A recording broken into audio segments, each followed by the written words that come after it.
صديقي الأوتاكو، لازم تعرف حاجة مهمة فركز معايا. إن شاء الله هننزل كل الأنميات الجديدة والحصرية زي الفيلم بتاع بلو لوك اللي نزلناه امبارح. صدقني لو ما شفتوش فانت فايتك كتير. وكمان عايز اقولك القناة القديمة واللي انحذفت كان عليها ملخصات جامدة جدا، فأنا بقى هجيب لك أجمد الملخصات اللي نزلت عليها زي الأنمي اللي هتشوفه دلوقتي. ودلوقتي خليني أقولك السلام عليكم. حكاية جديدة النهاردة وعايزك مصحصح معايا، وما تنساش تذكر الله وتصلي على النبي. اللهم صل وسلم وبارك على سيدنا محمد وعلى آله وصحبه أجمعين. بدايتنا النهاردة سنة 1897، واللي بيحصل فيها إبادة جماعية للمخلوقات الخارقة والإيكاشي واليوكاي، وسموه وقتها بالتطهير العظيم. وبعدها بيظهر شاب في الحلبة وهو بيواجه وحش شيطاني شكله غريب، وبيكون الشاب ده قوي جدا ومسمينه قاتل الشياطين، وبيتميز انه بيقدر يواجههم من غير حتى اي اسلحه. وبعد ما بيقدر يهزمه بيسيب الحلبه وبيمشي، ولما بيدخل اوضته بيجيله راجل عجوز واللي بيكون مسؤول عنه عن الوحوش الشيطانيه، وان هو اللي بيجيبهم عشان يعمل بيهم عرض، وطبعا عشان يكسب من وراهم فلوس. وفي يوم بيخرج للمدينه وبيشوف ان قريته كلها تحت خط الفقر وفي مجاعه وبيتخانقوا عشان الاكل، لكن برضه بيفضل ماشي ومش مهتم. وبيلاقي الاطفال الصغيره ماشيين وراه، لكن لما بيلف لهم بيخافوا منه وبيهربوا بسرعه. وبعدين بيروح يشتري حاجه يشربها، فالبياع بيقول له طالما انت معاك فلوس ليه ما بتروحش تعالج الخطوط اللي على جسمك، واللي بتكون عباره عن مرض غريب. لكن برضه ما بيهتمش وبيكمل في طريقه، وبيلاقي مجموعه عاوزين يقتلوا قطه، وده بسبب بس ان شكلها غريب، وبيقولوا عليها انها وحش شيطاني. ولما بيشوفوه بيطلبوا منه يقتلها، لكن لما بيقرب منها بتعوره وبتجري، فبيقول لهم انها مجرد قطه عاديه ومش خطيره. وبعد ما بيمشي بيقول ان اهل القريه ما عندهمش فهم لحقيقه العالم، وده اللي بيخلي شكلهم غبي جدا. ولما بيرجع بيته بيلاقي في بنت خارجه من اوضته، فبيوقفها وبيكون ماسكه قفص في ايدها وبتكون مغطياه، وبيسالها كنت بتعملي ايه في اوضتي، وقال لها انت ليه اصلا بتراقبيني، لكنها ما ردتش عليه. فقرب منها وحاول ياخد القفص، لكنها رفضت وبدات خناقه بينهم، وسابت القفص على الارض. وساعتها خرجت من ظهرها بندقيه، لكن بعد دقايق قدروا انه ياخد منها البندقيه دي ويوقعها على الارض،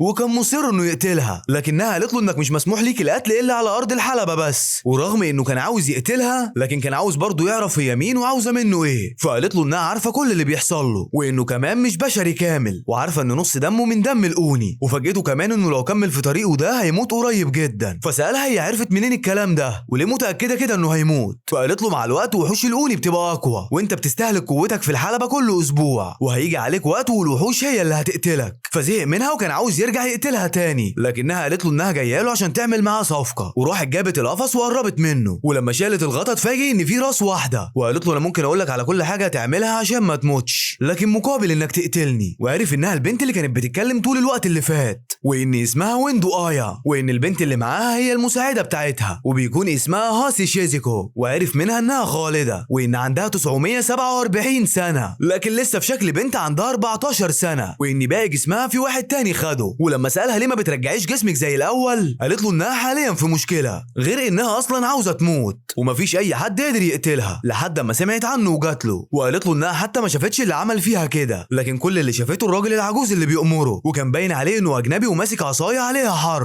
حرف اوني وكمان جزء بشر، فبتقدر تقتل الخالدين. وبعدها بنشوفهم خارجين بره، ولما بيخرجوا بتساله عن اسمه، فقال لها ان اسمه شينوتشي. وبنشوفها بتساله بتقول له رغم انك بتستهلك قوتك كتير في الحلبه، بس ده هيخلي قوه الاوني اللي جواك هتكبر لحد ما الشيطان يسيطر عليك. انا رفضت ان شيزوكو تقتلك رغم ان اللي انت بتعمله ده بيدل انك عاوز تموت. فقال لها ان فعلا قوه الاوني بتكبر جواه، وقال لها بدل ما اروح اعمل مشكله ويجي ضابط شرطه يقتلني، فانا حابب اكمل في الحلبه، واليوم اللي الشيطان هيقدر يسيطر عليا فيه اكيد هكون في الحلبه، واكيد هيكون حواليا مجموعه ناس متعطشين للدماء هيكونوا يستاهلوا انهم اول ناس هاجمهم، وعلى ما الشرطه تيجي هكون قتلت كميه كبيره منهم، وبما اني كده هموت يبقى انضف القريه من شويه الحساله اللي عايشين فيها، وساعتها هيكون افضل عرض مسرحي حصل في التاريخ. وقال لها بس بما انك هتعرفي تزودي شويه من عمري فانا بفكر اغير الخطه. فسالته امال هتقتلني امتى، فقال لها لازم ما تستعجليش موتك. فردت عليه انها اساسا متاخره وعاشت كتير ومش عاوزه تكمل حياتها وهي راسها مقطوعه. فقال لها انت هتطولي عمري وانا مش هقتلك. فقالت له انت كده بتهزر. فقال لها لا، وانت عندك فرصه ترجعي جسمك زي ما كان، واكيد انت عارفه مكان الشخص اللي خد باقي جسمك. فقالت له انه موجود في اوروبا. فقال لها ان الشخص اللي سرق جسمك هو نفس الشخص اللي سرق بشرتي، هو اللي خلانا اتحول تدريجيا لاوني، ولو استخدمنا ذكائك في انك تلاقي العدو يبقى احنا الاتنين عندنا نفس الهدف، فليه ما نروحش مع بعض اوروبا. ففكرت شويه وفي الاخر الاخر وافقت وقالت له انها مش هتخسر حاجه، لكن طلبت منه انه يوعدها انه ما يخلفش اتفاقه معاها. وفي سنه 1898 في شرق فرسنا وخصوصا في القدر، فخدي فهولي بيكون في واحد بيصطاد غزاله وبيكون مع ابنه راؤول وهم راجعين للقصر، وبيتكلم راؤول عن علاقتهم بالبشر، وابوه بيقول له ان احنا لازم نتعايش معاهم سواء الوضع عجبنا او لا، خصوصا بعد قتل الكونت دراكولا. ولما بيروح البيت وبيدخل مكتبه بيلاقي عينة دم في انبوبه على الارض،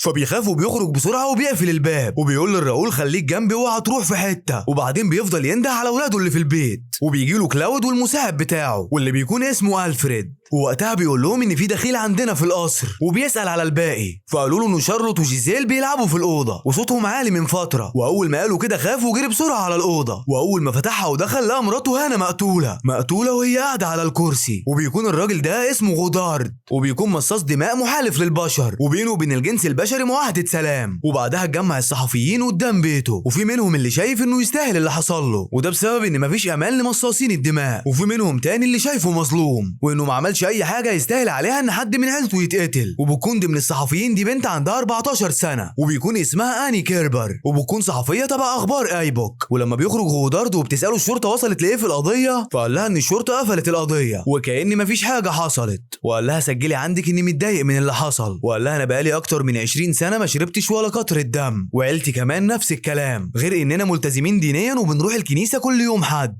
وما اذيناش اي حد، فليه يحصل فينا كده؟ وكمان الشرطه ما تساعدناش. فسالته انت ازاي هتوصل للحقيقه من غير الشرطه؟ فقال لها انه هيعين 2 محققين مشهورين وهم اللي هيلاقوا اللي عمل كده. فسالته اذا كان ال2 دول هم ريندو وشينوتشي، فقال لها ايوه، وانه حاليا هيحاول يتواصل معاهم، وركب العربيه بتاعته ومشي. وبنرجع لريندو وشينوتشي واللي بيكونوا راكبين عربيه ورايحين بيها لقصر السيد غودارد، وبتكون المسافه طويله جدا من اليابان لحد عنده. ولما بيوصلوا قدام القصر بيطلب منهم السواق واللي اسمه مارك اجره النقل، لكن كان شينوتشي معهوش اي فلوس وبيحاول يماطل مع مارك عشان ما يدوش حاجه، وساعتها مارك كان عاوز 3 فرانك وفاصل شينوتشي وخلاهم 2 بس، ولما وافق قال له انا اصلا معيش فلوس والاحسن ليك انك تاخدهم من غودارد. فدخل مارك القصر وطلب من غودارد يديله اجرته، وعرف منه انه السواق اللي جاب ريندو وشينوتشي لحد القصر، فطلب من ألفريد انه يجهز له اوضه ويديله فلوسه، وبدا شينوتشي يعرف نفسه، وما بيكونش غودارد عارف ان ريندو عباره عن راس بس، وكانت لما بتتكلم بيفضل يبص حواليه، وده لانه مش عارف انها في القفص، وقالت له انها هتعرف تحل القضيه وهتعرف مين اللي قتل مراته. فقال لهم خلاص تقدروا تطلعوا الاوضه ولو احتجتوا اي حاجه الخدم هيجيبوها لكم. ولما اتحركت هاسي وشالت الشنطه سال غودارد عن مكان ريندو، فشال الغطا واتفاجئوا كلهم انها راس من غير جسم، وعرفت نفسها قدامهم، وساعتها كان باين عليهم الخوف، وقالت لهم انها مستعده تجاوب على اي اسئله هم عاوزينها. فبيسالها راؤول انت ازاي مش ميته؟ انت براس بس. فقالت له ان في شخص سرق باقي جسمها والكلام ده من حوالي سنه، وان شغلها كمحققه مش عايز منها غير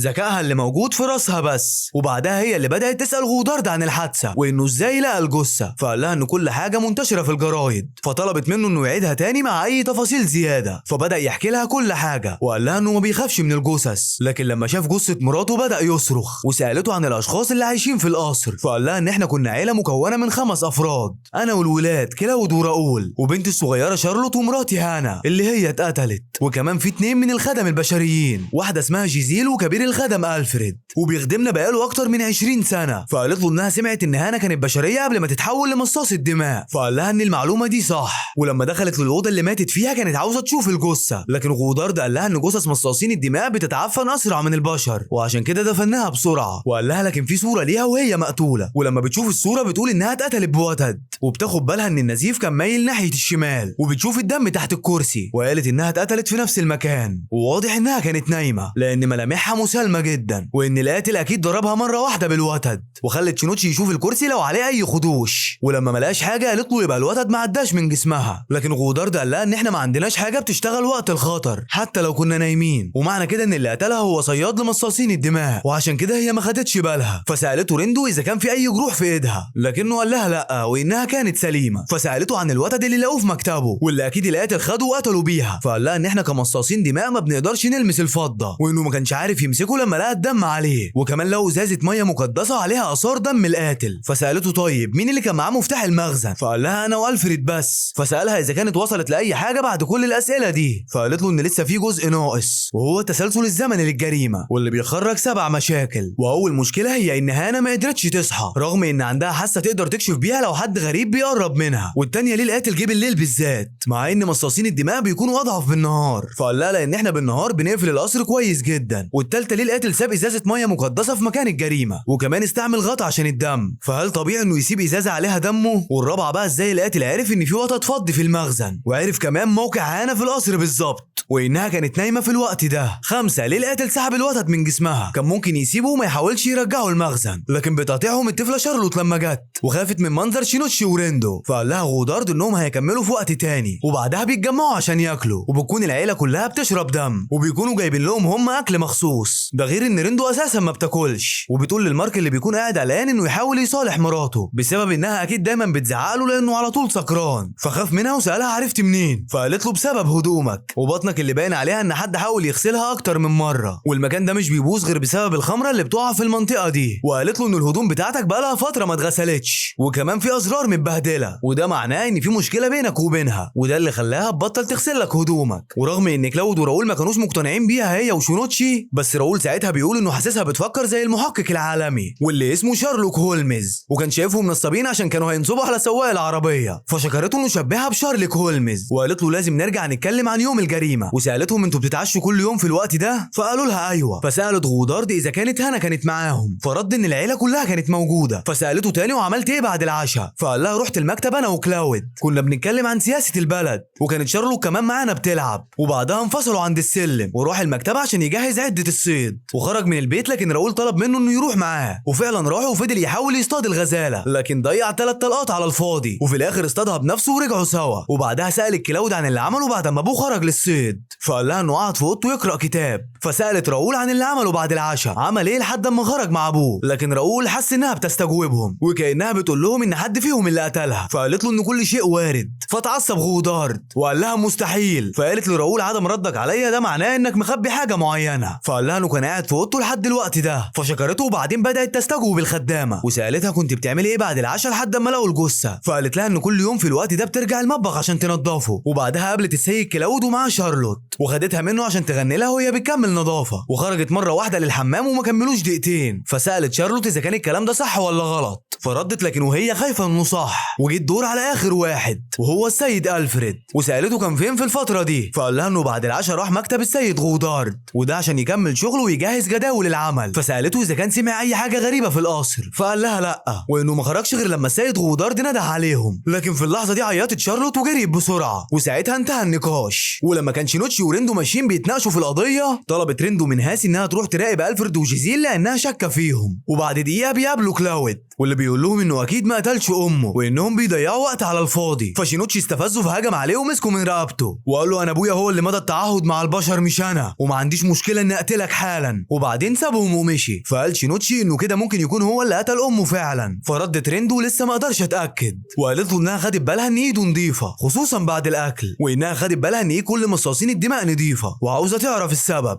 وبعدها بنروح لهاسي واللي بتكون بتتكلم مع ألفريد وجيزيل وبتقول لهم ان شغلانتكم صعبه جدا بسبب انكم بتفضلوا صاحيين طول الليل. فقال لها انه فعلا موضوع صعب لكن اتعودت بقى لاني شغال هنا من 20 سنه. وبتقول جيزيل انها لسه ما اتعودتش وبتتعب فترات كتيره. وبعدها بيكون ألفريد هيخرج يروح المكتب لكن هاسي قالت له انه ما ينفعش يروح لانها مأموره تفضل معاهم دايما. وفي نفس الوقت بيكون شينوتشي وريندو في الغابه مع غودارد واللي بيقول لهم ان ما حدش في القصر هو اللي قتلها وبيطلب منهم التحقيق في القضيه بمنطقيه. لكن ريندو قالت له انها بتحقق بمنطقيه فعلا خصوصا ان هو اللي قال ان صعب حد يكون دخل القصر وخرج من غير ما نحس بيه. فسالهم اذا كانوا يعرفوا الوحش اللي ما بيموتش واللي اسمه فوشي فقالوا له لا. فبدا يقول لهم انه وحش بيقدر يتجدد مهما حصل له وعمره اكتر من 1000 سنه والاسطوره بتقول انه هيفضل عايش مدى الحياه. فقطعته ريندو وقالت له ان الخالدين في جنس معين بيقدر يقتلهم وهم الاوني وبلغه فرنسا اسمهم وحوش الجحيم ودول اللي البشر عملوا عليهم قضيه تطهير وما بقوش موجودين الا نادرا. وفي اللحظه دي بيتفاجئوا ان في سهم انضرب على رقبه غودارد فشال السهم ورقبته رجعت زي ما كانت. ولما الشخص ده حاول يهرب جري غودارد وراه وضربه كان خلاص هيقتله لكن شينوتشي قال له استنى ما تقتلوش. فقال له انه حاول يقتلني وده دفاع عن النفس واكيد هو ده اللي قتل هانا. لكن ريندو قالت له انها متاكده ان مش هو اللي قتلها لانه باين من هدومه ان دي اول ليله ليه في المدينه وانه جاي من مكان تاني، وفعلا لقى شينوتشي في جيبه تذكره قطر وكان ميعادها من 3 ايام، لكنها سالته عن اسمه وليه حاول يقتل غودارد، فقال لها انه الماني واسمه جوزيف، وقال لها انه حاول يقتله انتقاما لموت صاحبه واللي اسمه هوغو، لكن غودارد قال ان هوغو هو اللي هجم عليا. فريندو سالته امتى اخر مره شفت فيها هوغو، فقال لها في الحانه، وكان واثق من نفسه. فسالته اذا كان عنده وضع فدي ولا لا، فقالت لشينوتشي انه يسيبه يمشي، واكيد هو دلوقتي اتعلم الدرس ومش هيهاجم السيد غودارد تاني. وقالت لغودارد انهم لازم يرجعوا القصر، وطلبت منه يجمع كل اللي في القصر لانها عندها حاجه مهمه ولازم تقولها قدامهم كلهم. ولما رجعوا القصر واتقال لهم الكلام ده اتعصب كلاود وقال لها مستحيل يكون القاتل من القصر، لكن غودارد قال له لازم على الاقل نسمعها، احنا عيناها تحل القضيه. فبدات ريندو كلامها وانها بعد ما فحصت مسرح الجريمه اكتشفت 7 مشاكل، وكان منهم 5 ممكن ما يكونوش بالاهميه القصوى، لكن السادسه مهمه لانها متعلقه بالصوت. وقالت ان كلاود والفريد كانوا قريبين من اوضه هانا، ورغم كده ما سمعوش اي صوت، رغم ان جريمه القتل كانت بوتد فضي واكيد عمل صوت. وبكده في 4 احتمالات، اولها ممكن تكون انتوا اتفقتوا على قتلها. وقبل ما الفريد يدافع عن نفسه قالت له بس ده احتمال ضعيف لانكم ما عندكوش حجه غياب، وانكم لو كنتم متفقين اكيد كنتم هتعملوا حجه زائفه. والاحتمال التاني انه يكون كان في صوت لكن لما ما كانوش جنب الاوضه، وده بيودينا لاحتمال تاني وان جريمه القتل حصلت قبل الساعه 1 بالليل. والاحتمال التالت انه ممكن يكون القاتل حط اي حاجه عشان يخفي الصوت، لكن ده برضه ضعيف لان كان في دم كتير في المكان، فاكيد ما كانش في حاجز بين الدم والقاتل. وده بيودينا لاخر احتمال وان القاتل ضربها بالوتد عن طريق ايده مباشره عن طريق القوه. وبعدين سالت الفريد وكلاود ايه اللي يمنع القاتل يستخدم شاكوش مع الوتد، هل عشان ممكن حد يشك ان في حاجه غريبه؟ لكنهم قالوا انهم لو سمعوا الصوت اكيد كانوا هيفكروا ان هانا بتجدد حاجه في الاساس. فقالت لهم انه ممكن يكون القاتل استخدم وتد تاني غير الفضي، لكن غودارد قاطعها وقال لها بس انا لقيت الوتد في المكتب. فقالت له عادي ممكن يكون القاتل قتلها بوتد نفس مواصفات الوتد الفضي. فقال لها غودارد انه مستحيل كانت هانا تموت لو وتد معدني عادي. فقالت له بكده يبقى هنروح للمشكله السابعه. فبيقاطعها غودارد وبيقول لها انه ما لقاش حاجه ناقصه في المخزن، وقالت له انه برضه لما بنرجع للازازه اللي كان عليها اثار الدم ما كانتش نضيفه من جوه، وده معناه انها كانت فاضيه من فتره وسابها القاتل في مسرح الجريمه عن قصد.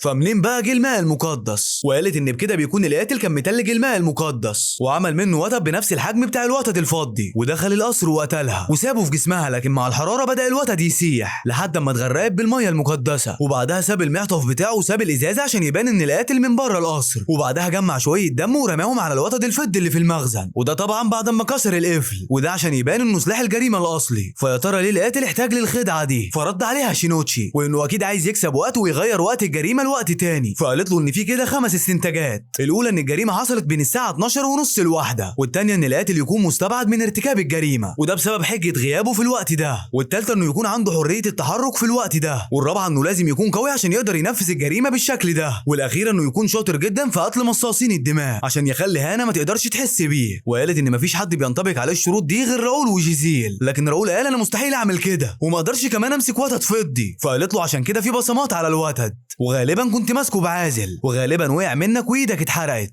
لكن مفيش في ايدك اي حروق ولا انت ولا اي حد من مصاصين الدماء، وده بيتوقف على مدى سرعه التجدد لمصاصين الدماء. وقالت ان الاحتمال الادق انك خدت سيف من المتعلقين وقطعت الصوابع عشان يتجددوا تاني، وبكده يبقى مفيش اي دليل عليك. لكن راؤول ما استحملش وحاول يهجم عليها، لكن شينوتشي مسك ايده ووقعه على الارض. وقالت له ريندو انها لسه ما خلصتش كلامها وانه بكده بيثبت التهمه على نفسه، وكملت كلامها انه اكيد اتفق مع هوغو وده عشان يمهد له الطريق، لكن للاسف هوغو اتقتل، ولما اتقتل خد جراب الوتد بتاعه، ولما بتروحوا الكنيسه يوم الحد قدر يملاه ميه مقدسه بسهوله ونفذ بيها خطته. ولو عايز ادله اكتر من كده اكيد هتلاقي في اوضته الازازه اللي جاب بيها الماء المقدس، وكمان السيف اللي قطع بيه صوابعه، وكمان القماشه اللي مسك بيها الوتد، غير انه حاول يتهجم عليا قدامكم. وبيقعد غودارد في الارض وما بيكونش عارف يعمل ايه، لكن ريندو قالت له سيب الموضوع ده لشينوتشي وانه عمل كده عشان مش عاجبه. وبره البيت بتبدا المواجهه بينهم، وبيقول راؤول مفيش معاهده سلام مع البشر وانه شايف نفسه اقوى منهم وعاوز يقتلهم، لكن ابوه دايما بيسمع كلام امه وفكر انه لو بين ان جريمه القتل عملها البشر ممكن ابوه يرجع في كلامه وممكن يلغي المعاهده، لكن ده ما حصلش. وبيقول ان البيت ده بيقف في طريقه ولازم يقتلهم كلهم، لكن ما بيكونش عارف ان شينوتشي نص اوني ونص بشري، ولما حاول يضربه شينوتشي ضربه ضربه قويه جدا، وتفاجئ راؤول ان جسمه ما بيخفش كالعاده، وده لان ضربه الاوني بتكون دايمه، وبعد مجموعه ضربات كان راؤول متصاب كتير في جسمه على عكس شينوتشي اللي سليم 100%. ورغم كل المحاولات دي من راؤول الا ان شينوتشي قدر يوقعه على الارض،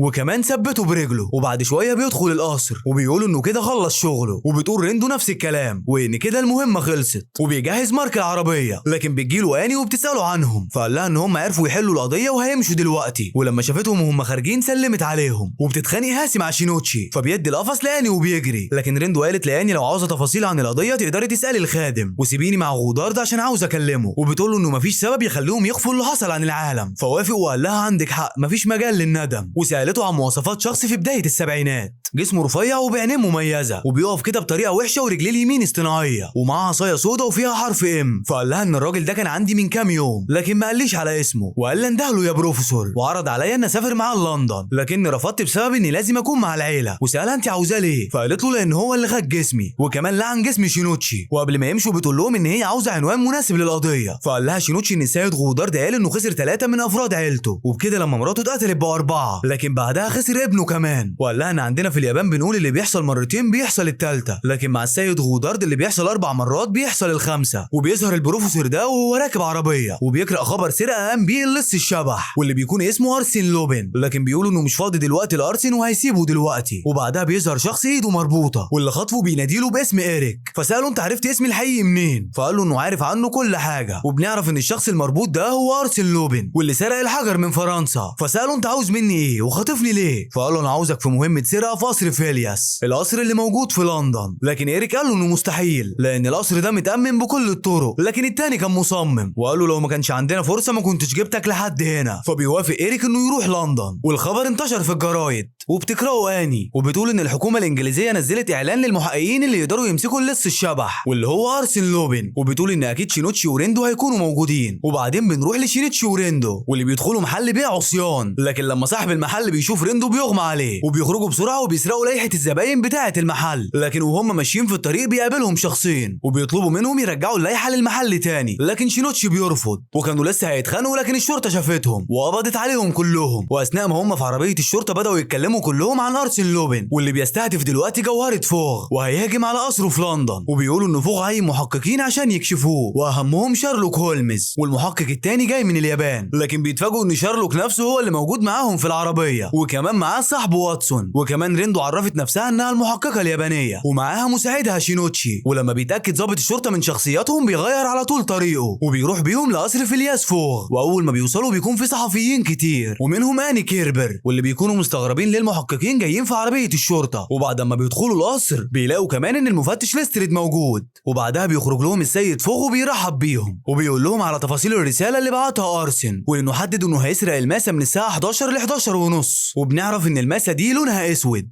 ومتكونه من 80 قيراط وبتكون نادره جدا. وبنعرف ان فوغ هو اشهر رجل اعمال في انجلترا، يعني بيلعب بالفلوس لعب، وكمان بسبب انه لف العالم كله في 80 يوم وجمع قطع اثريه كتير جدا ومنهم الماسه دي. والقصر بتاعه عباره عن معرض للاثار، لكن الماسه دي بتكون مختفيه عن الناس بسبب اهميتها. وبيقول شارلوك ان تحت القصر في خندق مائي وعاوز يقفل كل المواسير اللي بتوصل للخندق. وبيقول بما ان الحراسه هنا مشدده وكمان وجودنا فاحنا كده 108 شخص. وبيقول الخادم باسبرتوت ان لسه في قوات دعم جايه بكره. وفي نفس الوقت بيكون ايريك وارسن لسه بيتناقشوا في تفاصيل السريه، وبيسالوا انت ليه بعت رساله تحذير؟ فقال له لاني بحب العب بطريقه شرعيه. وبعدها بيجي العميل رينولد واللي بيكون من قسم الاستشارات الامنيه وبيدخل القصر، وكمان بتدخل بعديه العميله فاطمه هي الاسم الغريب ده. وبياخدهم السيد فوغ وبينزلوا البدروم وبيقول لهم ان القصر ده في الاساس كان كنيسه تمبل، ولما خدته ما غيرتش اي حاجه في البدروم، وهو ده المكان اللي عايم فيه الماسه. وبينزل وبيفتح الباب واللي بيكون باين انه متامن كويس جدا. ولما بيدخلوا بيشوفوا خزنه من الفضه على كرسي كبير، وبيروح فوغ يفتحها وبيخرج الماسه، وبتاخد بالها ريندو ان الخزنه معموله من الفضه، ودي الماده اللي بيكرهها مصاصين الدماء والمستذئبين.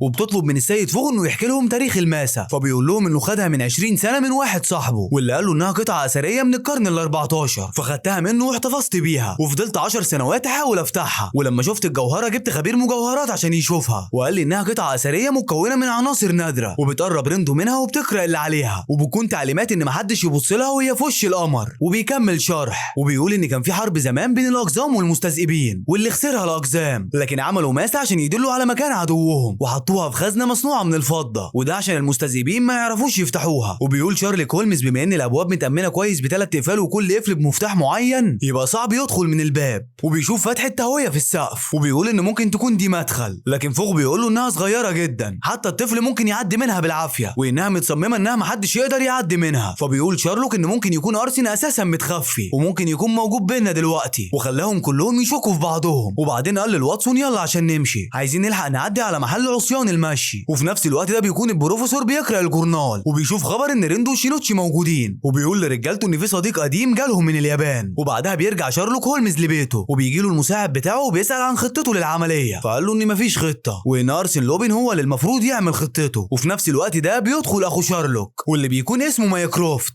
واللي اول ما بيشوفه بيقول له انت مش شارلوك لان شفت اخويا من يومين وكانت ضوافره مقصوصه. وبيدخل بعدها شارلوك هولمز الحقيقي وبتكون دي خدعه من ارسن، وبيقلع القناع بتاعه بعد ما اتكشف. وبعدها بنروح لشينوتشي واللي بيكون بيتمشى في شوارع لندن، وفجاه جاي يكلم ريندو فبيلاقي ان القفص اتبدل وفيه بغبغان. وبعدها بنرجع لشارلوك واللي بيقول لارسن ان عمليه السرقه اللي انت بتخطط ليها مستحيله واحنا هنقدر نمنعك بنسبه 100%. فقام ارسن ومسك صندوق، وكانت الحكومه الفرنسيه ادته هديه لشارلوك وسالوا ايه لازمه الاقفال، فقال له عشان نقفل بيها الحاجات. فقال له لا، الاقفال معمول عشان تتفتح، وفتح له الصندوق ورماه على الترابيزه. وبعدين قال له طالما فوق قدر يفتح الاقفال يبقى انا هقدر افتحها، وقال لهم اشوفكم تاني بكره. وبيفتح الشباك وبيرمي نفسه منه وبيقع على العربيه معديه، وبتكون العربيه دي بتاعه ايريك، واللي بيقول له ان ميعاد القطر الساعه 25 دقيقه وهتكون من محطه ووترولو. وهم في الطريق كانوا هيخبطوا هاسي اللي واقفه في نص الطريق، وبتكون بتدور على القفص اللي فيه ريندو. فبينزل ارسن عشان يطمن عليها وبياخدها معاه في العربيه. وبعدها بيقول مايكروفت لشارلوك انه لازم يخلي باله من عملاء رويس، فقال له انه مش بيثق فيهم لكن مضطر يشتغل معاهم عشان يحموا الماسه. فقال له ان عملاء رويس عايزين يقتلوا كل الوحوش، وبالنسبه لهم الماسه دي هتعرفهم مكان المستذئبين عشان يقتلوهم، وممكن يسيبوا ارسن يسرقها وبعدين ياخدوها منه، وساعتها مش هنقدر نرجعها منهم تاني لانهم اقوياء جدا. وبيقول شارلوك لواتسون ان اللي بيحصل ده بيفكرني بحربنا زمان مع البروفيسور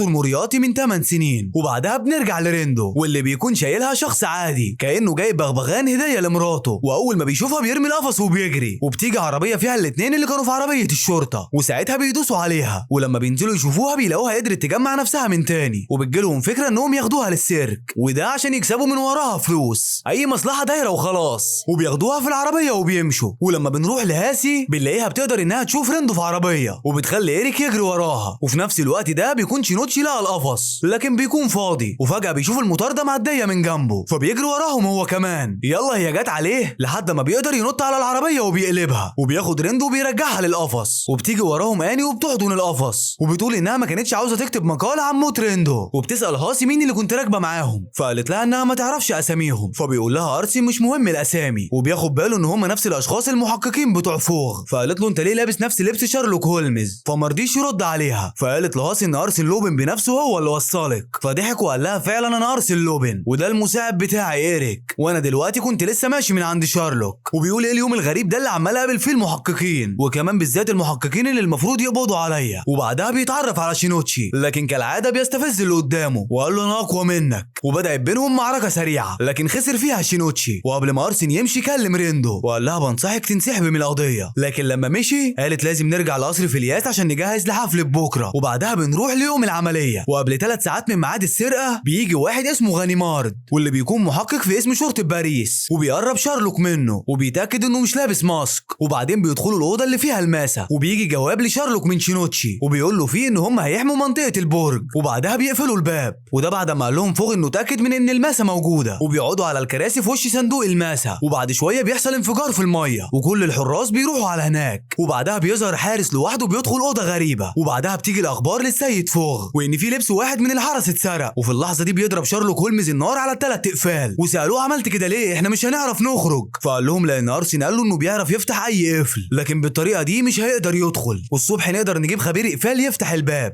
لكن المهم ان الماسه ما تتسرقش النهارده. لكن لما بتوصل الساعه 11 بيكونوا خايفين لدرجه ان هم بيروحوا يحطوا ايدهم على الصندوق، وده عشان يطمنوا انه ما اتسرقش. لكن ساعتها حصل انفجار كبير، وبعدها بدات الميه تنزل عليهم من فتحه التهويه، والميه دي بتكون جايه من خندق الميه، وبيقولوا انه كده ارسن قدر يغلبهم وخلاص بقوا في ورطه كبيره لانهم محبوسين، والميه بتزيد ومش هيقدروا يحموا الصندوق تحت الميه. ويا ترى ايه اللي هيحصل بعد كده؟ متحمس جدا عشان عاوز تعرف ارسن هيعمل ايه، وهل هيقدر يسرق الماسة ولا لا، واكيد برضو انت متحمس زيي، فيلا انت مستني ايه؟ انزل تحت اتاكد انك مشترك في القناة، وتاكد كمان انك مفعل زر الاشعارات، وده عشان تكون اول واحد يشوف اي فيديو جديد ينزل على القناة ان شاء الله. وطبعا مش هننسى اهم حاجة، اذكر الله وصلي على النبي. اللهم صل وسلم وبارك على سيدنا محمد وعلى اله وصحبه اجمعين.